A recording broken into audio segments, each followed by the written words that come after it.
السلام علیکم ورحمۃ اللہ وبرکاتہ۔ معزز ناظرین، محترم سامعین، بنو نذیر کی مدینہ سے جلا وطنی کے بعد مزید مسلمانوں کے ساتھ کیا حالات پیش آئے، آئیے آج کی اس ملاقات میں جاننے کی کوشش کرتے ہیں۔ ربیع الاول سن 4 ہجری میں بنو نذیر کا آپ صلی اللہ علیہ وسلم نے مسلمانوں نے محاصرہ کیا اور اس کے بعد انہیں مدینہ سے بھگا دیا گیا۔ پھر اس کے بعد جمادی الاولیٰ سن 4 ہجری میں ایک غزوہ ہوا جسے غزوہ نجد کے نام سے جانا جاتا ہے، اور پھر آگے بڑھیں تو شعبان سن 4 ہجری میں دوسری جنگ بدر ہوئی، اور پھر ربیع الاول سن 5 ہجری میں ایک اور جنگ ہوئی جسے غزوہ دومۃ الجندل کے نام سے جانا جاتا ہے۔ یہ چھوٹے چھوٹے غزوے ہوئے، آپ صلی اللہ علیہ وسلم اس میں شریک رہے، لیکن اس میں بہت سارے ایسے قابل ذکر واقعات پیش نہیں آئے۔ لیکن ان تمام غزووں کا، ان تمام لڑائیوں کا فائدہ یہ ہوا کہ مسلمانوں کی دھاک اور نبی صلی اللہ علیہ وسلم کا رعب و دبدبہ کافروں پر، مشرکوں پر، دشمنوں پر بیٹھ گیا اور وہ لوگ پرسکون ہو گئے۔ لیکن مسلمانوں کا ایک بڑا دشمن یہودی، جسے سب سے بڑا دشمن اللہ رب العالمین نے قرار دیا ہے، ان لوگوں کو سکون نہیں آیا اور یہ لوگ دسیسہ کاری اور مکاری کرتے رہے۔ چنانچہ شوال کے مہینے میں یا اس سے پہلے سن 5 ہجری میں بنو نذیر جسے مدینہ سے بھگایا گیا تھا، اس کے 20 سردار گئے مکہ میں اور مکہ کے کافروں سے ملاقات کی، ساز باز کیا، چالیں چلیں، تدبیر کیا اور مکہ والوں کو تیار کر لیا کہ ہم تمہارے ساتھ ہیں، چلو مل کر کے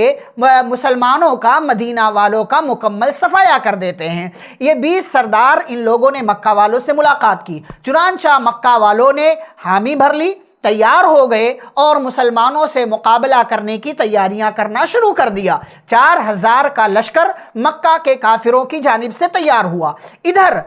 ان یہودیوں نے یا بنو نذیر کے ان 20 سرداروں نے بنو غطفان کے قبائل سے جا کر کے ملاقات کی اور ان لوگوں کو بھی مسلمانوں پر حملہ کرنے کے لیے تیار کر لیا۔ یہ 6000 کا لشکر ہوا جس میں مختلف قبائل کے لوگ موجود تھے۔ اس طریقے سے دشمنوں کا ایک 10,000 کا بڑا لشکر تیار ہو گیا۔ 10,000 کا اتنا بڑا لشکر عرب نے کبھی نہیں دیکھا تھا۔ مدینہ کی مکمل آبادی کو ملا لیں تب بھی 10,000 کی تعداد نہیں بچتی ہے، اس میں مرد بھی، اس میں عورتیں بھی، اس میں بچے بھی، اس میں بوڑھے بھی۔ 10,000 کی تعداد مکمل مدینہ کی آبادی نہیں تھی، اور مدینہ پر حملہ کرنے کے لیے دشمنوں کی جانب سے 10,000 کا لشکر تیار ہو کر کے آ رہا تھا۔ آپ صلی اللہ علیہ وسلم کو اس کی خبر ملی،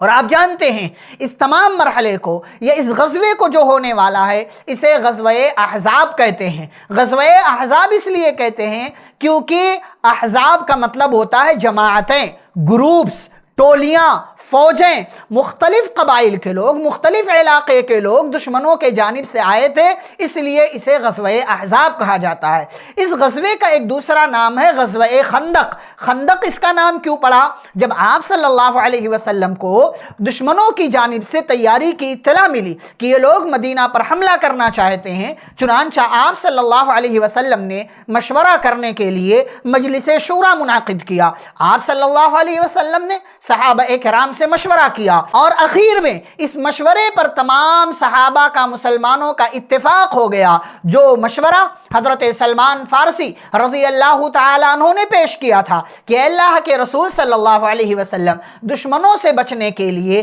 ہم فارس میں، ایران میں ہم خندق کھود لیا کرتے تھے اور اپنے شہر کا، اپنے لوگوں کا ہم بچاؤ کرتے تھے، ان کی حفاظت کرتے تھے۔ میرا مشورہ یہ ہے کہ مدینہ کے لوگوں کو دشمنوں کے 10,000 کے لشکر سے بچانے کے لیے ہم مدینہ کی آبادی کے باہر خندق کھود لیتے ہیں۔ آپ صلی اللہ علیہ وسلم کو یہ مشورہ پسند آیا، چنانچہ آپ صلی اللہ علیہ وسلم نے الگ الگ ٹیم تیار کی اور 10 صحابہ کی ایک ٹیم کو 40 ہاتھ خندق کھودنے کا حکم دیا۔ ہر صحابی اپنا اپنا کام کرنے لگے۔ پیارے رسول صلی اللہ علیہ وسلم بھی اس کام میں شریک ہوئے۔ نبی صلی اللہ علیہ وسلم محنت کر رہے ہیں، صحابہ محنت کر رہے ہیں،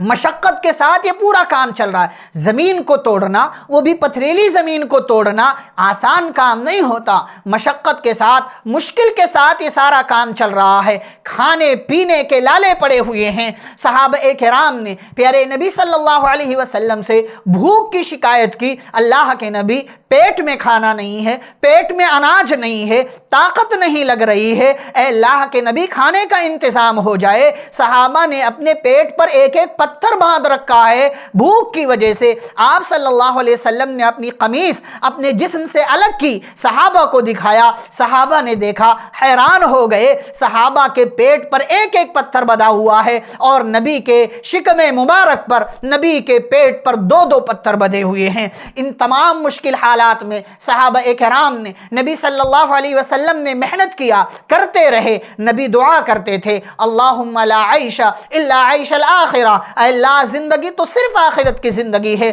فاغفر للانصار والمہاجرہ، اے اللہ مہاجرین کو معاف کر دے، اے اللہ انصار کو معاف کر دے۔ پیارے نبی صلی اللہ علیہ وسلم کے ساتھ صحابہ کرام محنت کرتے رہے، خندق کھودتے رہے، یہاں تک کہ اسی دوران ایک معجزہ بھی ظاہر ہوا،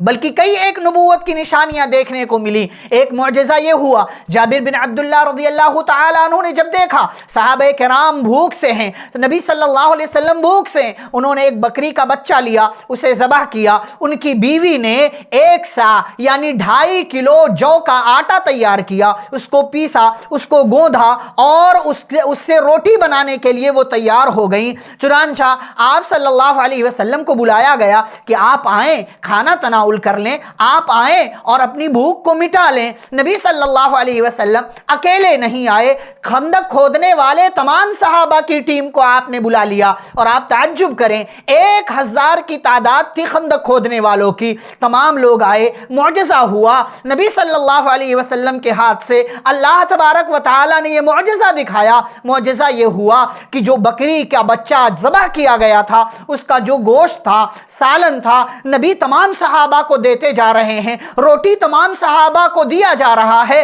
روٹی کھا رہے ہیں صحابہ گوشت کے سالن کے ساتھ، یہ تمام عمل چل رہا ہے۔ اور جب صحابہ کھانے سے فارغ ہو گئے تو لوگوں نے دیکھا کہ جتنا برتن میں سالن پہلے تھا اب بھی اتنا ہی ہے، جتنا برتن میں آٹا گوندھ کر پہلے رکھا ہوا تھا اب بھی اتنا ہی موجود ہے۔ یہ معجزہ تھا محمد الرسول اللہ صلی اللہ علیہ وسلم کے ذریعے، جسے لوگوں نے اپنی آنکھوں سے دیکھا۔ بہرحال ان تمام صحابہ کی محنت سے خندق تیار ہو گئی، کافروں کے آنے سے پہلے خندق مکمل طور پر کھود لی گئی، اور نبی صلی اللہ علیہ وسلم چونکہ جانتے تھے کہ مدینہ میں صرف ایک ہی طرف سے حملہ کیا جا سکتا ہے، اور وہ ہے شمال کا حصہ، وہ ہے شمال یعنی اتر سائیڈ کا حصہ، بقیہ اور کسی طرف سے مدینہ کی آبادی پر حملہ نہیں کیا جا سکتا، اسی لیے آپ صلی اللہ علیہ وسلم نے صرف شمال کی طرف خندق کھودنے کا حکم دیا تھا، اور اسی طرف خندق کھودنے کا کام کیا گیا۔ 3000 کا اسلامی لشکر تیار ہوا، اور 3000 کے اسلامی لشکر کے تیار ہونے کے بعد کفار بھی یہاں مدینہ میں پہنچ گئے، اور ادھر مسلمان بھی 3000 کے لشکر کے ساتھ تیار ہو گئے۔ کافروں نے جب یہ دیکھا، مشرکوں نے جب یہ دیکھا کہ ارے اس شہر میں داخل نہیں ہوا جا سکتا، آبادی میں داخل نہیں ہوا جا سکتا کیونکہ خندق کھود کر رکھی ہے، انہیں تعجب ہوا کہ آخر یہ ہمارے ہاں کا رواج نہیں ہے، ہمارے ہاں یہ ترکیب نہیں چلتی ہے، یہ تو بہت بڑی تدبیر، بہت بڑا کارنامہ ان لوگوں نے انجام دیا۔ وہ لوگ کوشش کرتے رہے کہ یہاں سے کود کر جائیں، یہاں سے کود کر جائیں، لیکن صحابہ تیر اندازی کر کے اپنی فوج کو، اپنے لوگوں کو بچاتے رہے، یہاں تک کہ کافروں کی طرف سے ایک بڑا شہسوار پہلوان عمرو بن عبد ود نام کا بندہ، وہ ایک چھوٹی سی جگہ سے جہاں خندق تھوڑی پتلی تھی، جہاں خندق تھوڑی چوڑی کم تھی، وہاں سے پھلانگ کر کے وہ اکرمہ بن ابو جہل اور دوسرے کئی ایک لوگ آ گئے۔ ادھر سے اس نے مقابلے کے لیے پکارا، علی رضی اللہ تعالی عنہ مقابلے میں آئے، ابھی نوجوان تھے، اس نے کہا کسی اور کو بلاؤ، علی رضی اللہ عنہ نے کہا نہیں میں لڑوں گا، اور اس کے بعد عمرو بن عبد ود نے اپنے گھوڑے کا سر کاٹ دیا، اور پھر اس نے مقابلے کے لیے علی رضی اللہ تعالی عنہ کو پکارا، اور علی رضی اللہ تعالی عنہ نے تھوڑی کوشش کے بعد اس انسان کا کام تمام کر دیا، اور اس کے بعد جو لوگ اور خندق کود کر آئے تھے وہ تمام لوگ بھاگ گئے، کسی طریقے سے دوسری جانب چلے گئے۔ اس طریقے سے لڑائی کا سلسلہ چلتا رہا، لیکن اس جنگ میں آگے کیا حالات پیش آئے، کس طریقے سے مسلمانوں کو مزید دقتوں کا اور پریشانیوں کا آگے سامنا کرنا پڑا، اور حالات کیا سے کیا ہو گئے، انشاءاللہ یہ تمام تفاصیل ہم اگلی ملاقات میں اس غزوے کے حوالے سے آپ کے سامنے رکھیں گے۔ والسلام علیکم ورحمۃ اللہ وبرکاتہ۔